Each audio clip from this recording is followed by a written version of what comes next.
What's up, family? It's me, your boy, your urban sports guru. Want to hit y'all up right now tonight for week 5 tomorrow in the NFL. Week 5. Here we go. Instagram, thank you for the like, thank you for the follow. YouTube, hit the like, hit the subscribe. Start off with Tennessee versus Buffalo. I like Tennessee. I like what Mike Vrabel's doing there. I like what they're doing defensively. I'm not the biggest Marcus Mariota fan, as y'all know, but they'll beat Buffalo. I don't care where they're playing. I think they're going to make Josh Allen look like Josh Allen. I'm taking Tennessee. Dolphins at Bengals. Now, Dolphins, I expect the Dolphins to play better after completely not showing up, period, in New England, which they never do. They always lose by 2 touchdowns. However, I expect a good scoring game, but I expect that offensive line to be exposed against that pass rush for Cincinnati. Cincinnati is a very good pass rush with Dunlap and Lawson and Geno Atkins. And, I expect Cincinnati to win like 28-24, something like that. Cincinnati. Then you got Ravens at the Browns. Baltimore Ravens at the Browns. Now, my brain says Baltimore. My brain says Baltimore, but you know what? I've been saying it forever. This Cleveland game is not going to be the gimme that it's been in the last couple of years. I think Baltimore's going to fall victim to that. Cleveland's going to win this football game. I've been a huge fan of Baker Mayfield.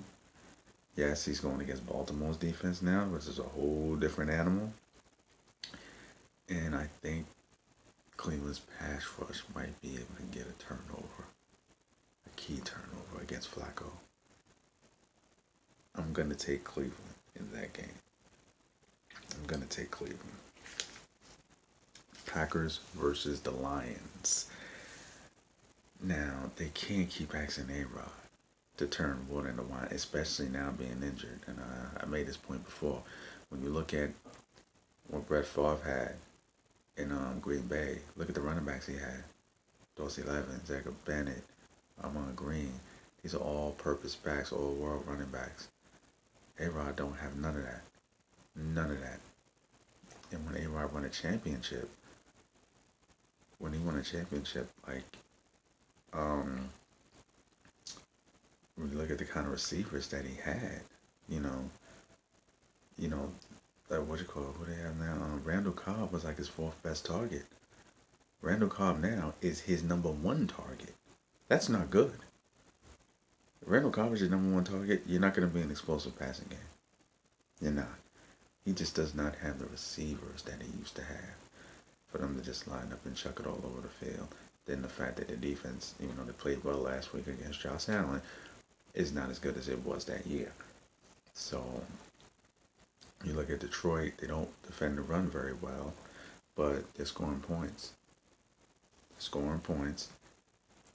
And it's not like Green Bay runs the football, so they're not going to be able to take advantage of their poor run defense. So I'm going to take Detroit in that one.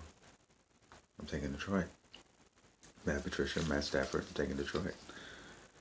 Not a game that everyone's looking forward to. Jacksonville Jaguars against the Kansas City Chiefs. The Jacksonville Jaguars defense, Tyreek Hill and Jalen Ramsey going back and forth. And Jalen Ramsey is kind of coming like a Ocho Cinco cornerbacks, the way Ocho Cinco used to line up all his cornerbacks.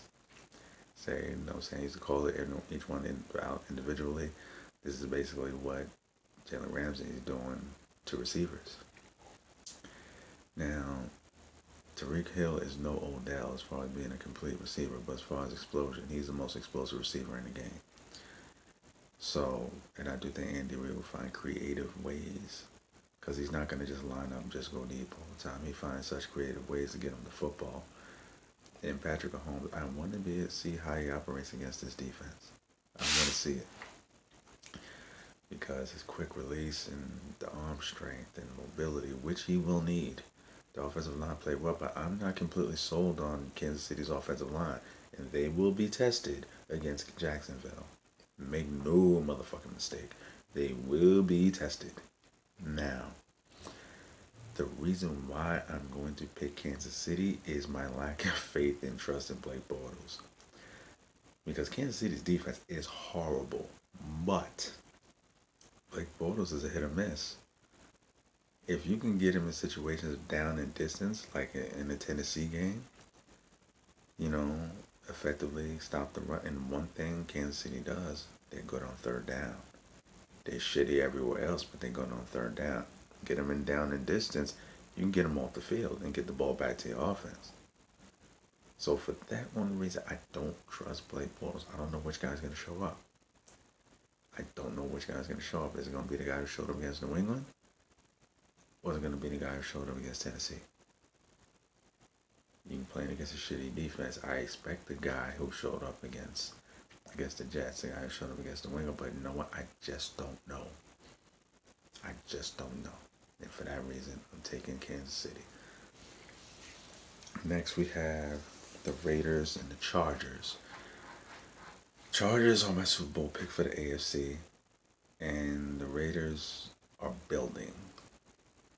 They're building. I expect a high-scoring game because the Chargers defensively haven't come completely into form. But Chargers are going to win that game. They're going to win. We have the Vikings at the Eagles. Vikings at the Eagles. Now, Vikings have essentially what has been a bye week since they didn't play since last Thursday when they got killed. They made it look good late, but they made it, you know what I'm saying, when it got killed against the Rams. And the Eagles are still trying to get their shit together, having Carson Wentz start. The thing is, what no one anticipated is the Vikings defense looking this fucking bad. They look terrible. They look fucking horrible. They don't rush the passer the way they used to. The damn sure don't stop the run. And if times they don't get to the quarterback, their secondary is terrible. We're talking about a secondary with Morrison, one of the best safeties in the game. Xavier Rhodes, one of the best corners in the game. And they just look completely disarrayed. Their linebackers, who I love, Hendricks and Anthony Barr. Anthony Barr, in my opinion, one of the best playmaking linebackers in the game. And he is getting torched. He is getting exposed.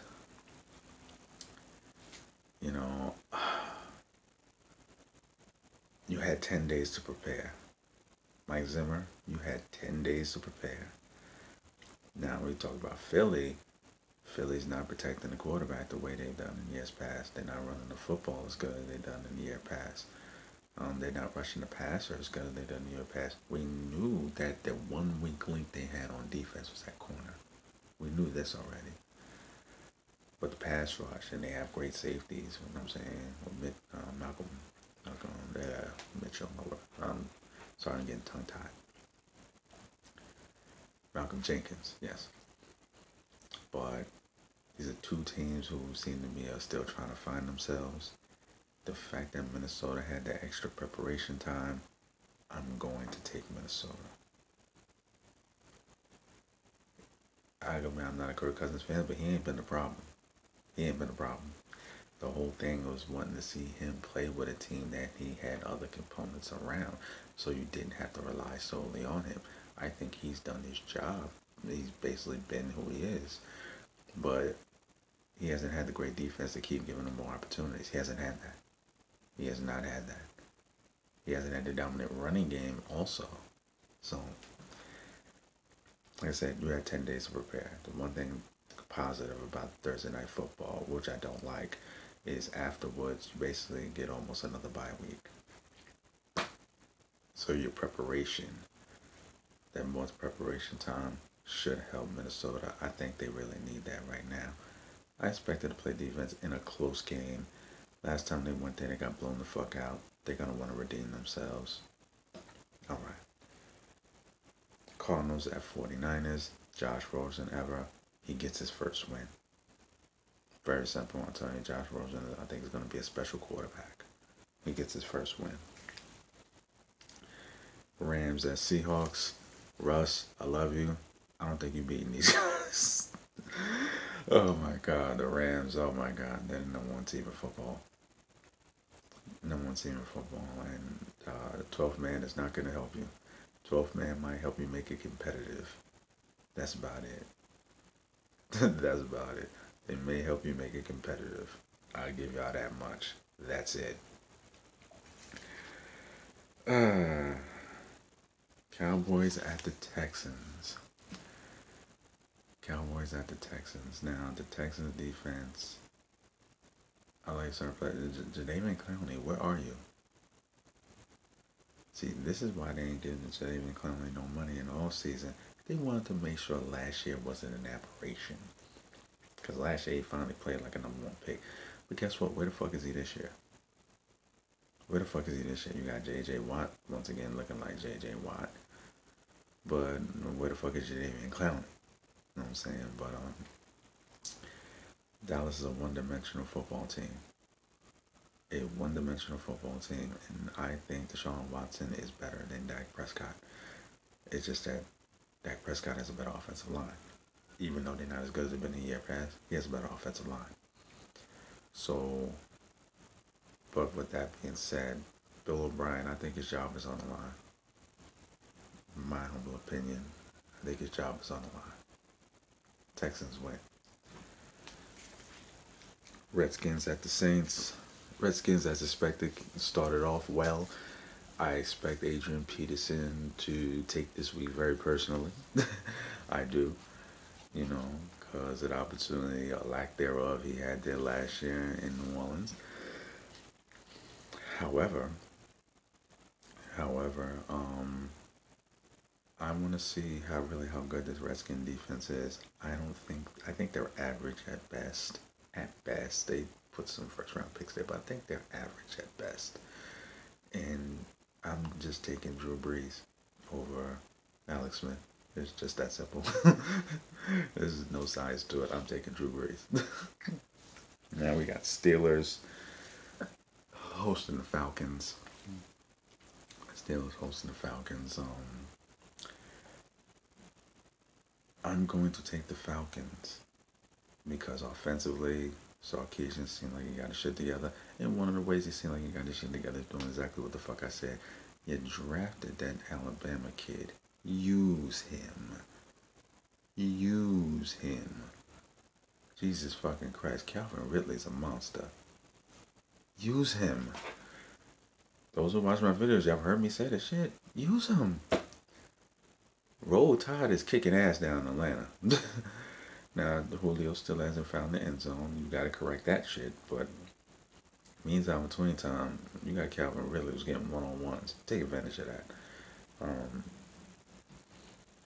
Defensively, I still think their defense, even though they have injuries, is better than Pittsburgh's defense, who was fucking terrible.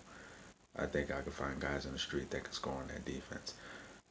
They weren't in a great defense last year, and then the one great stud that you have that's established, not up and coming, but established stud, in Ryan Shazier, you lose. Unfortunately, the injury. That's just a huge loss. Y'all know how much I like T.J. Watt, but he's still on the come up. I don't see anyone else in that defense that scares you. Nobody. Joe Hayden isn't the all-pro cornerback he used to be. He's older now. You know, like, there's no one else on that defense. That defense is terrible, and it makes Mike Tomlin look horrible every single week because Mike Tomlin is a defensive coach. And I think Atlanta's going to go in there. They're going to light it the fuck up. They're going to light it the fuck up. Tell me I'm wrong. These are my picks. It's me, your boy, your urban sports guru. I'm out. Salute.